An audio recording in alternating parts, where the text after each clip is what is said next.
Hallelujah. ಓದಿಸ್ತೇನೆ, ಗಮನಿಸಿ. ಆದಿಕಾಂಡ ಪುಸ್ತಕ ಯಾಕೆ ಇಷ್ಟ ಆಯಿತು ಅಂತ. ಆದಿಕಾಂಡ ಪುಸ್ತಕ 4ನೇ ಅಧ್ಯಾಯ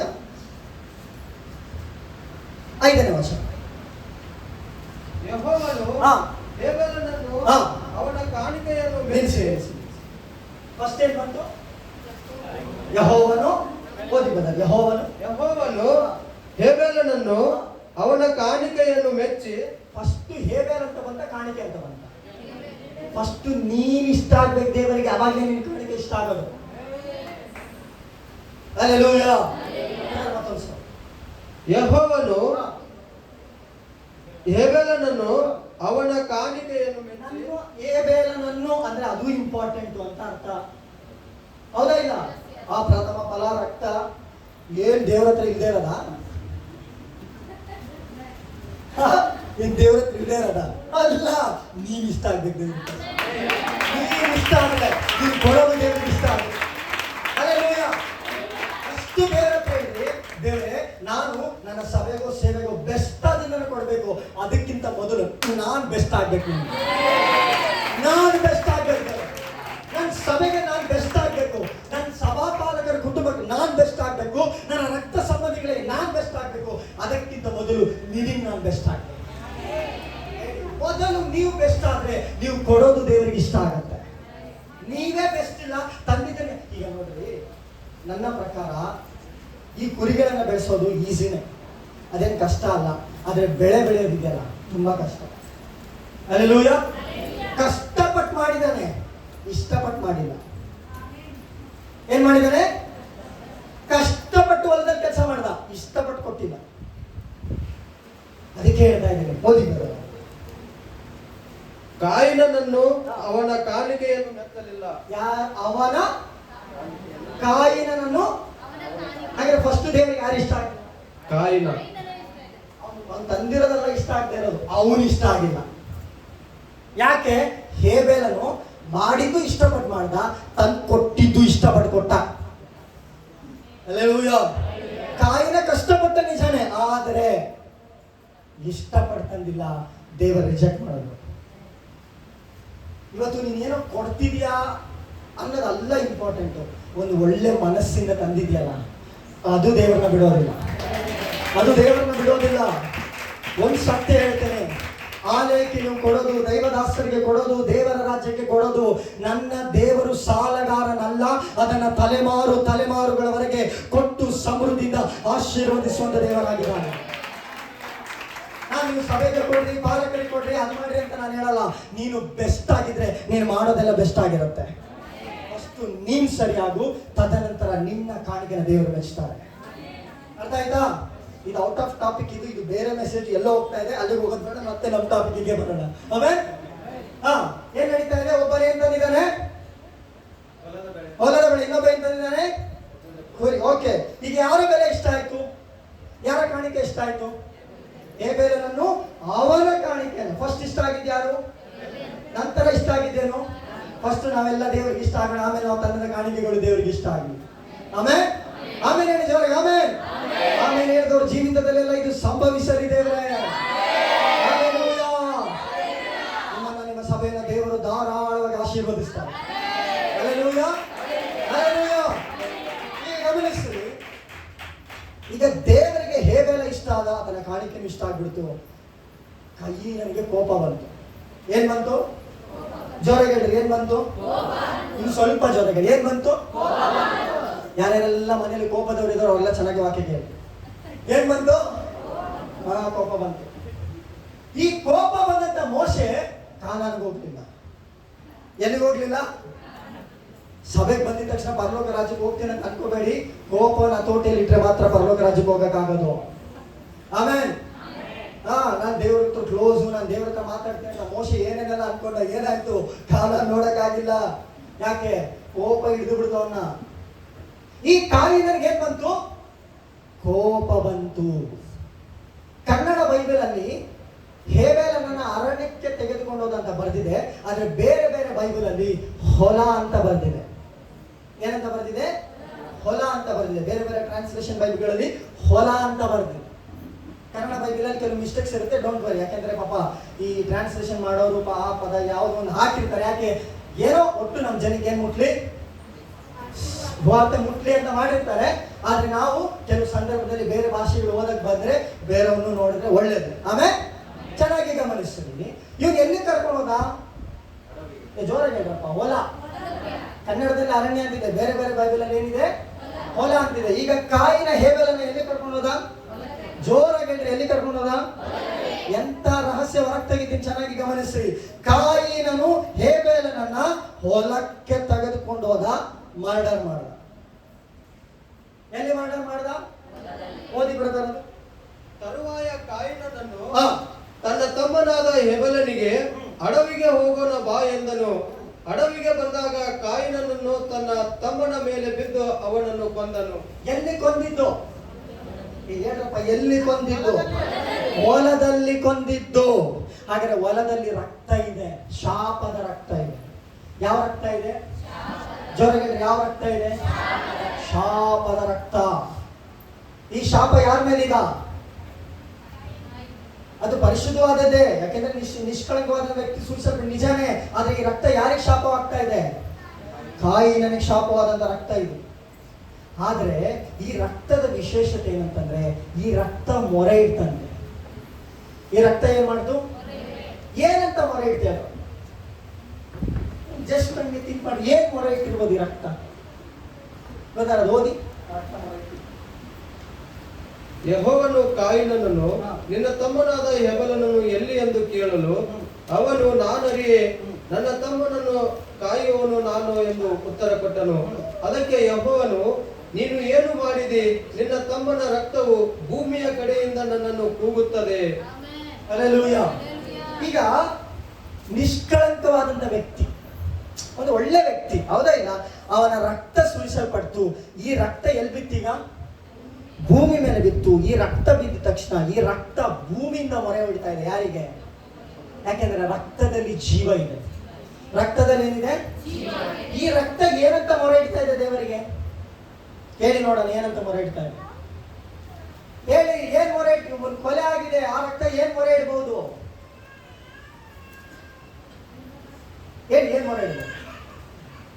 ಹೇಳ್ಬೇಕು. ಅವ್ರಿಗೆ ಹೋಗಿ ಒಬ್ಬರನ್ನ ಕೊಲೆ ಮಾಡಿದ್ರೆ ಆ ರಕ್ತ ಏನ್ ಮೊರೆ ಇಡುತ್ತೆ? ಹೇಳಿ ಹೋಗಿದ್ರು. ಏನ್ ಮೊರೆ ಇಡುತ್ತೆ? ಹೇಳಿ, ಏನ್ ಮೊರೆ ಇಡುತ್ತೆ? ಆತನ ವಿರುದ್ಧವಾಗಿ ಏನಾದ್ರು ಮಾತಾಡಿರ್ಬೋದು. ಏನ್ ಮೊರೆ ಫಸ್ಟೇ ನಿಮ್ಮ ಮಕ್ಕಳು ಹೇಳ್ತಾ ಇಲ್ಲ ಸರಿ. ಏನ್ ಬರ್ತು ಅಂತ ಹೇಳಿ, ಯಾಕೆ ಏನ್ ಮೊರೆ ಇಟ್ಟಿದ್ರು?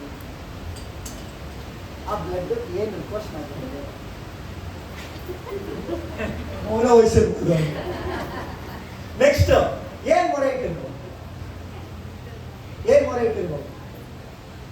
ಸರಿ ಹೇಳ್ತೀರಾ?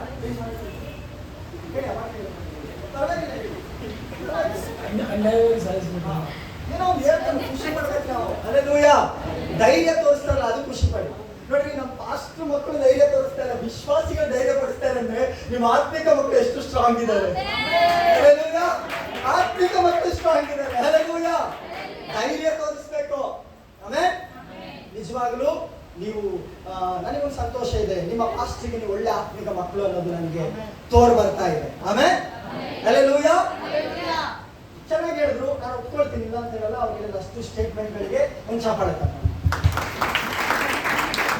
ದೇವರಿಗೆ ಸ್ತೋತ್ರ. ಆದ್ರೆ ಈ ಬ್ಲಡ್ ಏನ್ ಮಾಡ್ತು? ಹೇಬೆಲನ ರಕ್ತ ಏನ್ ಮಾಡ್ತು? ದೇವರಿಗೆ ಮೊರೆ ಇಡ್ತು. ಸರಿ, ಓಕೆ. ಇಲ್ಲೊಂದು ವ್ಯತ್ಯಾಸವಾದ ವಚನ ಓದಿಸ್ತೇನೆ. 4ನೇ ಅಧ್ಯಾಯ 14ನೇ ವಚನ. ನೀನು ಈ ಹೊತ್ತು ನನ್ನನ್ನು ಸ್ವದೇಶದಿಂದ ಹೊರಡಿಸುತ್ತೀಯಲ್ಲ, ನಿನ್ನ ಸಾನ್ನಿಧ್ಯವು ತಪ್ಪಿತು. ನಾನು ಲೋಕದಲ್ಲಿ ಅಲೆಯುವವನು, ದೇಶ ಭ್ರಷ್ಟನು ಆಗಬೇಕಾಯಿತು. ಇದಲ್ಲದೆ ನನ್ನನ್ನು ಕಂಡವರು ಕೊಲ್ಲುವರು ಎಂದು ಹೇಳಿದನು. ಅದಕ್ಕೆ ಯೆಹೋವನು, ಕಾಯಿನನ ಪ್ರಾಣವನ್ನು ತೆಗೆದವನಿಗೆ 7ರಷ್ಟು ಪ್ರತಿದಂಡನೆಯಾಗುವುದು ಎಂದು ಹೇಳಿ ಅವನನ್ನು ಕಂಡವರು ಕೊಲ್ಲಕೂಡದಂತೆ ಅವನ ಮೇಲೆ ಒಂದು ಗುರುತಿಟ್ಟ ಗುರುತಿಟ್ಟನು. ಈಗ ನನ್ನ ಪ್ರಕಾರ ಧರ್ಮಶಾಸ್ತ್ರ ನಿಯಮ ಏನ್ ಹೇಳುತ್ತೆ ಅಂದ್ರೆ, ಯಾರಾದ್ರೂ ಕೊಲೆ ಮಾಡಿದ್ರೆ ಅವ್ರನ್ನ ಕಲ್ಲನ್ನು ಹೊಡೆದು ಸಾಯಿಸ್ಬೇಕಂತ ಹೇಳುತ್ತೆ. ಈಗ ಕೈನಿಗೆ ಏನಾಗ್ಬೇಕು ಹೇಳಿ, ಏನಾಗ್ಬೇಕು? ಕರೆಕ್ಟ್, ಬ್ರದರ್ ಹೇಳಿದ್ರು ಕಲ್ಲು ಹೊಡೆದು ಸಾಯಿಸ್ಬೇಕಂತ. ನಿಜಾನೇ, ಅದು ಕರೆಕ್ಟ್. ಅದು ಯಾಕಂದ್ರೆ ಧರ್ಮಶಾಸ್ತ್ರದ ನಿಯಮ ಕಲ್ಲು ಹೊಡೆದು ಸಾಯಿಸ್ಬೇಕು. ಆದ್ರೆ ದೇವ್ರು ಏನ್ ಮಾಡ್ತಾ ಇದ್ದಾರೆ ಓದಿ ಬ್ರದರ್. ಕಾಯಿನನು ಯೆಹೋವನ ಸನ್ನಿಧಾನದಿಂದ ಕಾಯಿನನ ಪ್ರಾಣವನ್ನು ತೆಗೆದವನಿಗೆ 7ರಷ್ಟು ಪ್ರತಿದಂಡನೆಯಾಗುವುದು ಎಂದು ಹೇಳಿ ಅವನನ್ನು ಕಂಡವರು ಕೊಲ್ಲಕೂಡದಂತೆ ಅವನ ಮೇಲೆ ಒಂದು ಗುರುತಿಟ್ಟನು. ದೇವರು ಅನ್ಯಾಯ ತಾನೇ ಮಾಡ್ತಾ ಇದ್ದಾರೆ. ಅನ್ಯಾಯ ಒಬ್ಬನ ಕೊಲೆ ಮಾಡಿದಾನೆ, ಅವನ್ನ ದೇವ್ರು ಏನ್ ಮಾಡ್ತಾ ಇದ್ದಾರೆ? ಇವ್ನು ಯಾರು ಕೊಲ್ಬಾರ್ದು ಮುದ್ರೆ ಬೇರೆ ಹೇಳ್ತಾ ಇದ್ದಾರೆ. ಹಲೋ, ಇಲ್ಲ ಇದ್ದೀರಾ? ಹೇಳೋದು ಅರ್ಥ ಆಗ್ತಿದ್ಯಾ? ಹಾಗಾದ್ರೆ ಈಗ ಕೈನ ಏನ್ ಮಾಡಬಾರ್ದು ಅಂತ ದೇವರು ಹೇಳ್ತಿದ್ದಾರೆ. ಯಾರು ಒಂದು ವೇಳೆ ಕೊಂದ್ರೆ ಎಷ್ಟು 7ರಷ್ಟು ಪನಿಷ್ಮೆಂಟ್. ಹಾಗಾದ್ರೆ ನನ್ನ ಪ್ರಕಾರ ಅಷ್ಟೇ, ಗೊತ್ತಿಲ್ಲ ಇದು ಸರಿನೋ ರೈಟೋ ಗೊತ್ತಿಲ್ಲ, ಒಂದು ಪದ ಡಿಕ್ಲೇರ್ ಮಾಡ್ತಾ ಇದ್ದೀನಿ. ಸಭೆ ತಪ್ಪಾದ್ರೆ ನೆಕ್ಸ್ಟ್ ಟೈಮ್ ನನ್ನನ್ನು ತಿದ್ರಿ, ಬಟ್ ನನಗೆ ಗೊತ್ತಿಲ್ಲ. ಆದ್ರೆ ಒಂದು ಮಾತನ್ನ ನಾನು ಈ ಸಭೆಯಲ್ಲಿ ಪ್ರಕಟಪಡಿಸ್ಬೇಕು, ಪಡಿಸ್ತೀನಿ. ಈ ರಕ್ತ ಏನಂತ ಮೊರೆ ಇಟ್ಟು ಅಂತಂದ್ರೆ, ನನ್ನ ಅಣ್ಣನ ಪ್ರಾಣವನ್ನ ತೆಗಿಬೇಡ ದೇವರೇ ಅಂತ ಮೊರೆ ಇಟ್ಟಿದೆ. ನಂಬ್ತಾ ಇಲ್ಲ, ನಂಬಿಸ್ತೀನಿ, ಬಿಡಲ್ಲ. ಇಬ್ರಿಯದವರಿಗೆ ಬರೆದಂತ ಪತ್ರಿಕೆ 12ನೇ ಅಧ್ಯಾಯ 24ನೇ ವರ್ಷ.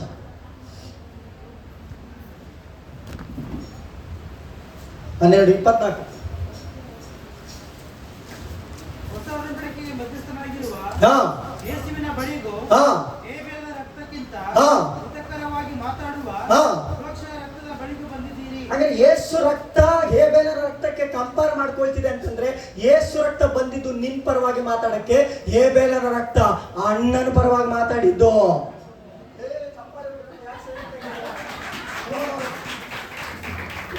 ಹಲ್ಲೆಲೂಯಾ. ಈಗ ದೇವ್ರು ಕಂಪೇರ್ ಮಾಡಲ್ಲ. ಆ ರಕ್ತ ಯಾರು ಕಂಪ್ಲೇಂಟ್ ಮಾಡೋ ರಕ್ತ ಆಗಿದ್ರೆ ಕಂಪ್ಯಾರಿಸನ್ ಆಗ್ತಾ ಇರ್ಲಿಲ್ಲ. ಆ ರಕ್ತ ತನ್ನ ಅಣ್ಣನಿಗಾಗಿ ಮೊರೆ ಇಟ್ಟು, ದೇವರೇ ನಮ್ಮ ಅಣ್ಣ ನನ್ನ ಪ್ರಾಣ ತೆಗ್ದಿದ್ದಾನೆ, ಬಟ್ ನೀನು ಅವನ ಪ್ರಾಣ ತೆಗಿಬಾರ್ದು. ಅದಕ್ಕೆ ದೇವರು ಮುದ್ರೆ ಇಟ್ರು. ಕೈನ ಮುರಿದವನು ಎಷ್ಟರಷ್ಟು? ಯಾಕೆ 7ರಷ್ಟು ಗೊತ್ತಾ? ದೇವ್ರ ಹತ್ರ ಒಬ್ಬ ಬರ್ತಾನೆ, ದೇವ್ರು ಎಷ್ಟು ಸಲ ಕ್ಷಮಿಸ್ಬೇಕಂದ್ರೆ ದೇವ್ರ ಏನಂದ್ರು? ಹಾಗಾದ್ರೆ ಈ ಬ್ಲಡ್ ಏನ್ ಮೊರೆ ಇಡ್ತು? ಕಟ್ಟು ಚಪ್ಪಟ್ಲ ಗಟ್ಟಿಗ. Hallelujah, hallelujah. ಹಾಗಾದ್ರೆ ಈ ರಕ್ತ ಮೊರೆ ಇಟ್ಟಿದ್ದು ಕೈನ ಕೊಲ್ಲು ಅಂತಲ್ಲ, ಈ ರಕ್ತ ಮೊರೆ ಇಟ್ಟಿದ್ದು ನನ್ನ ಅಣ್ಣನನ್ನ ದೇವರ ಕ್ಷಮಿಸು ಎಂಬುದಾಗಿ. ಮತ್ತೊಂದ್ಸಲ ಓದಿ ಪ್ರಿಯ, ಓದಿ. ಬೇರೆ ಯಾರಾದ್ರು? ಹೊಸ ಒಡಂಬಡಿಕೆಗೆ ಮಧ್ಯಸ್ಥನಾಗಿರುವ ಯೇಸುವಿನ ಬಳಿಗೂ ಹೇಬೇಲನ ರಕ್ತಕ್ಕಿಂತ ಹಿತಕರವಾಗಿ, ಅಂದ್ರೆ ಒಳ್ಳೇದು ಮಾತಾಡ್ತಿದೆ ಅಂತ ಅರ್ಥ. ಹಾಗಾದ್ರೆ ಹೇಬೇಲನ ರಕ್ತ ಒಳ್ಳೇದನ್ನು ಮಾತಾಡಿದ್ದು ಏನಂತ? ತನ್ನ ಅಣ್ಣನ ಪ್ರಾಣ ಹೋಗ್ಬಾರ್ದು ದೇವರೇ, ಅಣ್ಣನನ್ನ ಕಾಪಾಡು,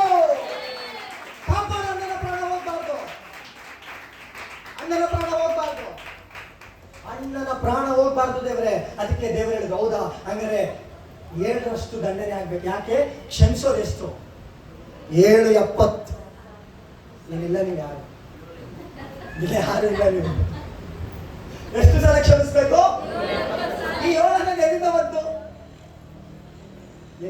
ಅಂದ್ರೆ ಪ್ರಾರಂಭದಲ್ಲೇ ಬಂತು 7. ಬೈಬಲಲ್ಲಿ ಯಾವ್ದಾದ್ರು ಒಂದು ವರ್ಡ್, ಒಂದು ಸಂಖ್ಯೆ ಇನ್ನೊಂದು ಸಂಖ್ಯೆನ ಸೂಚಿಸ್ತಾ ಇದೆ ಅಂದ್ರೆ ಆ ಸಂಖ್ಯೆಗೂ ಸಂಬಂಧ ಇರುತ್ತೆ. ಆಮೇಲೆ ಅದಕ್ಕೋಸ್ಕರ ಧೈರ್ಯವಾಗಿ ನಿಮ್ಮ ಸಭೆಯಲ್ಲಿ ಡಿಕ್ಲೇರ್ ಮಾಡಿದ್ದೀನಿ. ಯಾರು ತಗೊಳ್ಳೋ ನನಗಂತೂ ಗೊತ್ತಿಲ್ಲ. ಈ ರಕ್ತ ಯೇಸು ರಕ್ತಕ್ಕೆ ಕಂಪೇರ್ ಆಗ್ತಿದೆ ಅಂತಂದ್ರೆ ನನಗ್ ಧೈರ್ಯ ಇದೆ. ಈ ರಕ್ತ ಕಂಪ್ಲೇಂಟ್ ಮಾಡುವಂತ ರಕ್ತ ಆಗಿರಲ್ಲ, ಈ ರಕ್ತ ಅಣ್ಣನಿಗೋಸ್ಕರ ಮೊರೆಯಿಡುವಂತ ರಕ್ತ ಆಗಿರುತ್ತೆ. ಅದಕ್ಕೆ ದೇವರು ಹೋಲಿಸಿಕೊಂಡ ಹೇಬೇಲನ ರಕ್ತಕ್ಕಿಂತಲೂ ಹಿತಕರವಾಗಿ ಮಾತನಾಡುವ ಯೇಸುವಿನ ರಕ್ತ, ಅದೇ ಯೇಸುವಿನ ರಕ್ತ. ಇದನ್ನೆಲ್ಲ ನಾನು ಹೇಳಕ್ ಬಂದಿದ್ದೀನಿ, ಇನ್ನೊಂದು ರಹಸ್ಯ ಹೇಳಕ್ ಬಂದಿದ್ದೀನಿ, ಅದನ್ನ ಬಿಡುಗಡೆ ಮಾಡ್ತೀನಿ. ಹಲ್ಲೆಲೂಯಾ. ಚೆನ್ನಾಗಿ ಗಮನಿಸ್ರಿ. ಹಾಗಾದ್ರೆ ಈ ರಕ್ತ ಏನಂತ ಮೊರೆ ಇಡ್ತು? ಗುಡ್, ಚೆನ್ನಾಗಿ ಕೇಳ್ತಾ ಇದ್ರಿ ನೀವೆಲ್ಲ, ಸೂಪರ್. ಏನೋ ಅಣ್ಣನನ್ನ ಕ್ಷಮಿಸು, ಕೊಲ್ಬೇಡ. ಅದಕ್ಕೆ ದೇವರು ಓಕೆ ಕ್ಷಮಿಸಬಾರ್ದು. ಏನ್ ಮಾಡ್ಬೇಕು? 770 ಸಲ ಕ್ಷಮಿಸ್ಬೇಕಲ್ಲ. ಸರಿ, ಯಾರಾದ್ರೂ ಮುಟ್ಟಿದ್ರೆ 7ರಷ್ಟು ಏನಾಗ್ಬೇಕು? ದಂಡನೆ ಆಗ್ಬೇಕು. ಸರಿ, ಬಚಾವಾದ ಹುಡುಗ ತಪ್ಪಿಸ್ಕೊಂಡ, ಎಲ್ಲೋ ಹೋದ, ಓಕೆ, ಆ ಚರಿತ್ರೆ ಬೇಡ, ನೆಕ್ಸ್ಟ್ ಟೈಮ್ ಯಾವಾಗ ಬಂದಾಗ ಹೇಳ್ತೀನಿ. ನಡೆಯೋ ವಿಚಾರಕ್ಕೆ ಬರೋಣ. ಇವನು ಮರ್ಡರ್ ಆಗಿದೆ ಅಲ್ಲಿ, ಹೊಲದಲ್ಲಿ ಒಂದು ಶಾಪದ ಬ್ಲಡ್ ಇದೆ. ಹಲ್ಲೆಲೂಯಾ. ಈ ಹೊಲದಲ್ಲಿ ಬಿದ್ದಂತ ಶಾಪದ ಬ್ಲಡ್ ಪರಿಹಾರ ಆಗ್ಬೇಕಂದ್ರೆ ಹೊಲದಿಂದ ಬಂದಂತ ಒಬ್ಬ ವ್ಯಕ್ತಿ ಶಿಲ್ಬೆ ಹೊರಬೇಕು. ಹೊಲದಿಂದ ಬಂದಂತ ಒಬ್ಬ ವ್ಯಕ್ತಿ ಶಿಲ್ಬೆ ಹೊರಬೇಕು. ಹಾಗೆ ಹೊಲದಿಂದ ಬಂದಿದ್ದು ಯಾರು? ಹೊಲದಿಂದ ಬಂದಿದ್ದು ಸಿಮಿಯೋನ. ಅವನೇ ಹೊಲದಿಂದ ಬಂದದ್ದು.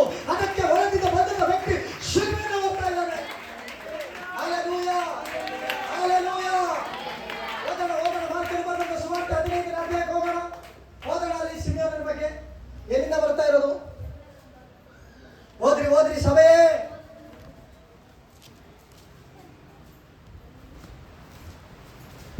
ಆಗ ಹೊಲದಿಂದ ಹೊರಟು ಸಾಕು. ಎಲ್ಲಿಂದ? ತುಂಬಾ ಜನ ಇದ್ರು ತಾನೆ? ಇದ್ರ ಇಲ್ಲ? ಎಲ್ಲಿಂದ ಬಂದವನು? ಯಾಕೆ ದೇವ್ರೆ ಹೊಲದಿಂದನೇ ಬಂದವನ್ನ ಇಟ್ಕೊಂಡೆ? ಕಾರಣ ಆಮೋಸ್, ಹೊಲದಲ್ಲಿ ಒಂದು ಶಾಪದ ರಕ್ತ ಇದೆ. ಅದನ್ನು ಪರಿಹರಿಸ್ಬೇಕಂದ್ರೆ ಹೊಲದಿಂದ ಬಂದವನ ಮೇಲೆ ರಕ್ತ ಬೀಳಬೇಕು.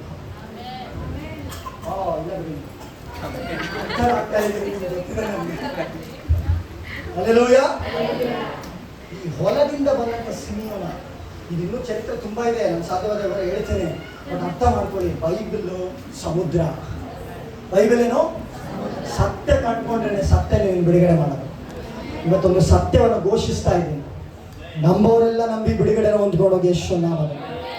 ಹಾಗಾದ್ರೆ ಹೊಲದಲ್ಲಿ ಬಿಟ್ಟಲ್ಪಟ್ಟಂತ ಈ ರಕ್ತ ಅದು ಭೂಮಿ ಏನಾಯ್ತು? ಆ ರಕ್ತದ ಮುಖಾಂತರ ಹೊರ ಹಿಡಿದಾಗ. ಹಾಗಾದ್ರೆ ಈ ಹೊಲದಲ್ಲಿ ಬಿದ್ದಂತ ಈ ರಕ್ತ ಶಾಪದ ರಕ್ತ ಆಗಿದೆ. ಅದು ಪರಿಹಾರ ಆಗ್ಬೇಕಂದ್ರೆ ಹೊಲದಿಂದನೇ ಕೆಲಸ ಮಾಡೋಂಥ ಒಬ್ಬ ವ್ಯಕ್ತಿ ಬರಬೇಕು. ಆ ವ್ಯಕ್ತಿ ಶಿಲ್ಬೆ ಬರಬೇಕು. ಹಾಗಾದ್ರೆ ಸಿಮಿಯೋನ್ ಎಲ್ಲಿಂದ ಬಂದ? ಅಬ್ಸರ್ವ್ ಮಾಡಿದ್ರೆ ಹೊಲ ಸರಿಯಪ್ಪ, ಅವ್ನು ಬರೋದ್ ಬಂದ, ಹೊಲದಿಂದ ಬಂದಂತ ಯಾಕೆ ಮೆನ್ಷನ್ ಮಾಡಬೇಕು? ಏನ್ ಬೈಬಲ್ ಸುಮ್ಮನೆ ವರ್ಡ್ಗಳಿಲ್ಲ ಅಂತ ಏನಾರ ಬರ್ದವರ? ಅಥವಾ ಏನೋ ಸೆಂಟೆನ್ಸ್ ಕಂಪ್ಲೀಟ್ ಆಗಲ್ಲ ಅಂತ ಬರ್ದಿದ್ದಾರ? ಏನ್ರಿ ಕಂಪ್ಲೀಟ್ ಆಗಲ್ಲ ಅಂತ ಬರ್ದಿದ್ದಾರ? ಅಥವಾ ಅಚ್ಚ ಕನ್ನಡ, ಕರುನಾಡು ಕನ್ನಡ, ಚೆಲುವ ಕನ್ನಡ ಅಂತ ಏನಾರ ಬರ್ದಿದ್ದಾರ? ಇಲ್ಲ. ಹಲ್ಲೆಲೂಯಾ. ಒಂದು ಸತ್ಯವೇದದಲ್ಲಿ ಒಂದು ಬರ್ದಿದೆ ಅಂದ್ರೆ ಒಂದು ಸಂದೇಶ ಕೊಡುವಂತ ಉದ್ದೇಶಕ್ಕೆ ಬರ್ದಿರ್ತಾರೆ. ಹಲ್ಲೆಲೂಯಾ. ಈ ಹೊಲ ಯಾವ ಹೊಲ? ಈ ಸಿಮಿಯೋನ ಕೆಲಸ ಮುಂದುವರಿಸಿದ, ಕ್ಲೋಸ್ ಮಾಡಲ್ಲ. ಸಿಮಿಯೋನ ಹೊಲದಲ್ಲಿ ಕೆಲಸ ಮಾಡ್ತಿದ್ದ, ಹೊಲದಿಂದ ಬರ್ತಿದ್ದ. ಎಲ್ಲಿಂದ ಬರ್ತಿದ್ದ? ಹೊಲದಿಂದ ಬರ್ತಿದ್ದಾನೆ. ಈ ಹೊಲದಲ್ಲಿ ಬರುವಂತ ವ್ಯಕ್ತಿಯ ಬಟ್ಟೆ ಮೇಲೆ ಗೊತ್ತಾಗುತ್ತೆ ಇವನು ಎಲ್ಲಿಂದ ಬಂದಾನಂತ. ಹೇಳ್ರಿ. ಹಾಗಾದ್ರೆ ಈ ವಸ್ತ್ರದ ಮೇಲೆ ಶಾಪ ಇದೆ. ಈ ವಸ್ತ್ರದ ಮೇಲೆ ಏನಿದೆ? ಈ ವಸ್ತ್ರದ ಮೇಲೆ ಶಾಪ ಇರೋದಕ್ಕೆ ಯೇಸುವಿನ ಶಿಲುಬೆ ಮೇಲಿದ್ದಂತ ರಕ್ತ ಈ ವಸ್ತ್ರದ ರಕ್ತವನ್ನು ಶುದ್ಧೀಕರಿಸಿತು. ಶುದ್ಧೀಕರಿಸಿದ ನಿಮಿತ್ತ ಅದುವರೆಗೂ ಯಾರು ಕಣ್ಣಿಗೂ ಕಾಣದಿರುವಂತ ಸಿಮಿಯೋನನ ಮನೆಯಿಂದ ಅಭಿಷಕ್ತರು ಜನಿಸ್ತಾ ಇದ್ದಾರೆ. ಅರಮನೆಗಳಲ್ಲಿ ದೊಡ್ಡ ದೊಡ್ಡ ಉನ್ನತ ಸ್ಥಾನದಲ್ಲಿ ಕೂರೋರು ಹೊರಗೆ ಬರ್ತಿದ್ದಾರೆ. ತದನಂತರ ನೀವು ಇನ್ನೊಂದು ಕೇಳಿಲ್ಲ, ಅವ್ರ ಹೆಂಡತಿ ಏನಾದ್ರು ಬರ್ತಾರೆ ಅಂತ ನೀವು ಯಾರು ಕೇಳಿಲ್ಲ. ನಮ್ಮ ಸಭೆಗಾರ ಕೇಳಿಲ್ಲ, ನಿಜ ನೀವು ಕೇಳಿಲ್ಲ. ಆದ್ರೆ ನಾನು ಹೇಳ್ತಿದ್ ಬಿಡಲ್ಲ. ರೋಮಪುರದವರಿಗೆ ಬಂದಂತ ಪತ್ರಿಕೆ 16ನೇ ಅಧ್ಯಾಯ 13ನೇ ವಚನ. 16-13. ಕರ್ತನ ಭಕ್ತರಲ್ಲಿ ಪ್ರಸಿದ್ಧನಾದ ಸಾಮಾನ್ಯನಾಗಿಲ್ಲ ಅಂತ ಅವನು ಸಾಮಾನ್ಯನಾಗಿರಲಿಲ್ಲ. ಮಗ ಏನಾಗಿದ್ದ? ಪ್ರಸಿದ್ಧ. ಸಿಮಿಯೋನನ ಮಗ ಏನಾಗಿದ್ದ? ಪ್ರಸಿದ್ಧವಾದ. ಅಂದ್ರೆ ಅರ್ಥ ಏನ್ ಗೊತ್ತಾ? ಎಲ್ಲರಿಗೂ ಚಿರಪರಿಚಿತ ಅವನು ಮಗ. ತಾಯಿ ಓದಿ. ಪ್ರಸಿದ್ಧನಾದ ರೂಪನಿಗೂ ನನಗೆ ತಾಯಿಯಂತಿರುವ ಅವನ ತಾಯಿ. ನೋಡಿ, ಪೌಲನ್ ಯಾರನ್ನ ತಾಯಿ ಅಂತ ಹೇಳ್ಕೊಳ್ತಿದ್ದಾನೆ? ಸಿಮಿಯೋನನ ಹೆಂಡತಿಯನ್ನ. ಹಾಗಾದ್ರೆ ಆಕೆ ಹೆಂಡತಿ ಒಂದು ಆತ್ಮಿಕ ತಾಯಿಯ ಸ್ಥಾನದಲ್ಲಿ ಕೂತ್ಕೊಂಡು. Hallelujah, hallelujah. ಸಿಮಿಯೋನನ ಹೆಂಡತಿ ಆತ್ಮಿಕ ತಾಯಿಯ ಸ್ಥಾನದಲ್ಲಿ ಕೂತ್ಕೊಂಡು. ಆಮೇಲೆ ಈ ಅಭಿಷೇಕ ಯೇಸುವಿನ ನಾಮದಲ್ಲಿ ಅನೇಕ ಅಭಿಷಕ್ತರುಗಳಿಗೆ ತಾಯಿ ಆಗುವಂತೆ, ಅನೇಕ ಪೌಲರು ತಿಮೋತಿಗಳಿಗೆ, ಅನೇಕ ರೂಫ ಅಲೆಕ್ಸಾಂಡರ್ಗಳಿಗೆ ಆತ್ಮಿಕ ತಾಯಿ ಆಗುವಂತೆ ದೇವರೇ ಅಭಿಷಕ್ತ ತಾಯಿಯ ಮೇಲೆ ನಜರೇತಿನ ಯೇಸುವಿನ ಅಧಿಕಾರವುಳ್ಳಂತ ನಾಮದಲ್ಲಿ ನನ್ನೊಳಗಿರುವ ಅಭಿಷೇಕ ಚಲಿಸಲಿ ಯೇಸುವಿನ ನಾಮದಲ್ಲಿ. ಅನೇಕರಿಗೆ ತಾಯಿಯಾಗುವಂತೆ, ಅನೇಕ ಆತ್ಮಿಕ ಮಕ್ಕಳಿಗೆ ತಾಯಿಯಾಗುವಂತೆ. ರಬದಬಲ ಬದಬಲ ಬದಬಲ ಭಗಗನ ರಬದನವ ಶಬ್ದನವ ಅರ್ಥಗದಗದಗದಗದವ ಶಬ್ದನವ. ಅನೇಕರಿಗೆ ತಾಯಿಯಾಗುವಂತೆ, ಅನೇಕರಿಗೆ ತಾಯಿಯಾಗುವಂತೆ, ಅನೇಕರಿಗೆ ತಾಯಿಯಾದ್ಲು. ಅಭಿಷಕ್ತನಿಗೆ ತಾಯಿಯಾದ್ಲು. ಯಾರು? ಪೌಲ. ಸಭೆಗಳನ್ನು ಬಲಪಡಿಸಿದವನು. ಅವನು ಹೇಳ್ತಾ ಇದ್ದಾನೆ ನನ್ನ ತಾಯಿ ಅಂತ. ಆ ಅರ್ಥ ಏನು? ಆ ತಾಯಿ ಎಂತ ಸ್ಥಾನ, ಹಲ್ಲೆಲೂಯ, ಎಂತ ಸ್ಥಾನ, ಮಗನಿಗೆ ಎಂತ ಸ್ಥಾನ. ಒಂದು ಸತ್ಯ ಇಲ್ಲ, ನಿಮ್ಮ ಮನೆ ಹೆಸರುಗಳು ಏನಿದೆಯೋ ನನಗೆ ಗೊತ್ತಿಲ್ಲ. ನಿಮ್ಮ ಮನೆ ಹೆಸರಿಗಿಂತಲೂ ಶಕ್ತವಾದ ದೇವರ ಹೆಸರುಗಳು ನಿಮ್ಮ ಜೀವಿತದಲ್ಲಿ ಯಾವ್ಯಾವ ಸ್ಥಾನದಲ್ಲಿ ನೀವು ಕೂರ್ಬೇಕು ಅಂತ ಪರಲೋಕ ತೀರ್ಮಾನ ಮಾಡಿದೆಯೋ, ಈ ದಿನಗಳಲ್ಲಿ ಆ ಬಾಗಿಲುಗಳು ತೆರೆಯಲ್ಪಡದೆ ಯೇಸುವಿನ ನಾಮದಲ್ಲಿ. ನಿಮ್ಮ ಮಕ್ಕಳು ಡಾಕ್ಟರ್ಗಳಾಗ್ಲಿ, ಇಂಜಿನಿಯರ್ಗಳಾಗ್ಲಿ, IPCಗಳಾಗ್ಲಿ, ಹಲ್ಲೆಲೂಯಾ, IAS ಗಳಾಗ್ಲಿ, ನಿಮ್ಮ ಮಕ್ಕಳು ದೇಶವನ್ನು ಆಳುವಂತ ದೊಡ್ಡ ದೊಡ್ಡ ಅಗ್ರಗಣ್ಯ ಸ್ಥಾನದಲ್ಲಿ ನಿಮ್ಮ ಮಕ್ಕಳು ಕೂತ್ಕೊಳ್ಳಿ.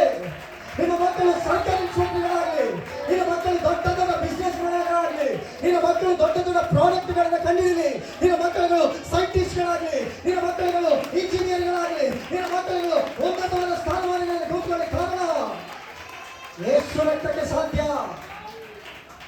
ಯೇಸು ರಕ್ತಕ್ಕೆ ಸಾಧ್ಯ. ಹಾಗಾದ್ರೆ ಹೊಲದಿಂದ ಬಂದಂಥವನು, ಹೊಲದಲ್ಲಿ ಕೆಲಸ ಮಾಡ್ತಿದ್ದವನು, ಹೊಲದಿಂದ ಬಂದು ಶಿಲುಬೆ ಹೊರ್ತಿದ್ದಾನೆ ಅಂದ್ರೆ ಅರ್ಥ ಏನು ಗೊತ್ತಾ? ಹೊಲದಲ್ಲಿ ಬಿತ್ತಲ್ಪಟ್ಟಂತ ರಕ್ತಕ್ಕೆ ಶಾಪ ಪರಿಹಾರ ಆಗ್ತಾ ಇದೆ. ಹಲ್ಲೆಲೂಯಾ, ಪರಿಹಾರ ಆಗ್ತಾ ಇದೆ. ಸತ್ಯ ಹೇಳ್ತೀನಿ, ಭಾನುವಾರದ ಮೆಸೇಜ್ ಮಾತ್ರ ಬೇರೆ ಲೆವೆಲ್ ಇರುತ್ತೆ. ಆಮೇಲೆ ಬೇರೆ ಲೆವೆಲ್ ಇರುತ್ತೆ. ಇಡೀ ಬೆಳಗಾಂ ಡಿಸ್ಟ್ರಿಕ್ಟ್ ಅಲ್ಲಿ ಯಾರು ಕೇಳದೇ ಇರುವಂತ ಒಂದು ರಹಸ್ಯ ಈ ಸಭೆ ಭಾನುವಾರ ಕೇಳಲಿಕ್ಕೆ ಹೋಗ್ತಾ ಇದೆ.